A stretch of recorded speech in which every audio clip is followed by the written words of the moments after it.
Well, the issue of unstructured supplementary service data, that's the USSD charges, seem to have been resolved with the agreement that everyone who uses USSD will now pay 6 naira 98 kobo flat fee per transaction instead of the customers being charged per session. But there's an unanswered question, which is the latest in the news now, that who will pay the outstanding 42 billion naira?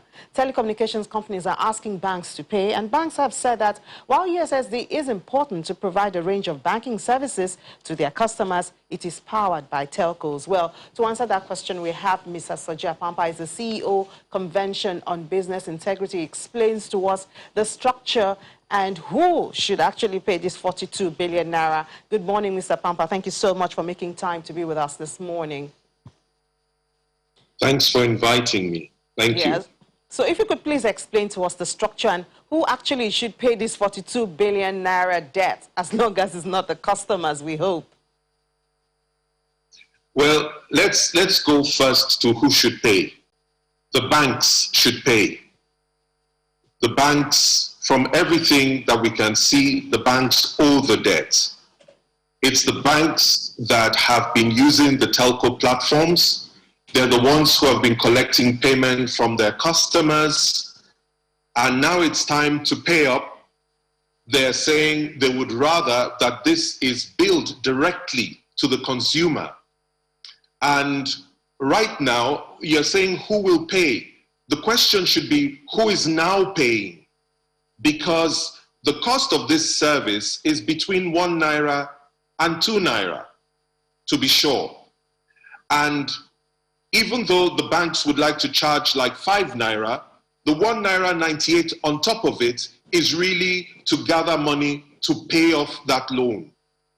So it is time to request CBN to have a level of transparency on this issue and tell us the structure of that 6 naira 98 kobo.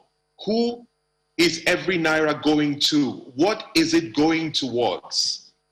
Otherwise, you will find that you have paid on the bank side and the bank is charging you again to be able to pay off their loans.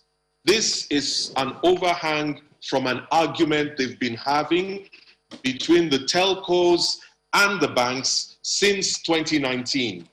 So this argument has been going on. And in 2020, I think around July 2020, they came to some kind of compromise on this 45 billion.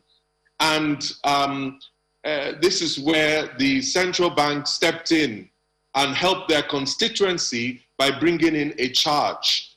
And that charge also contains the means to repay by charging you and I for that service.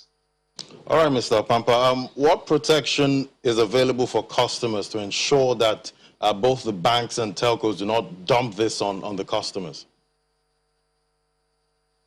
I don't think there's any. I think this is a call. We should be calling the Consumer Protection Council to get involved with this, because this could actually degenerate into a battle for supremacy, not only between the banks and the telcos, but between their regulators as well, between NCC and the banks, because we're seeing regulatory actions that do not appear, at least to us, to be in the public interest.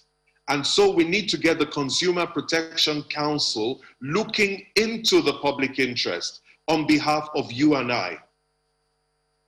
All right, thank you so much, Mr. Pampa. We just wanted a quick clarification on that. Thank you so much for making time out to be with us this morning. Thank you.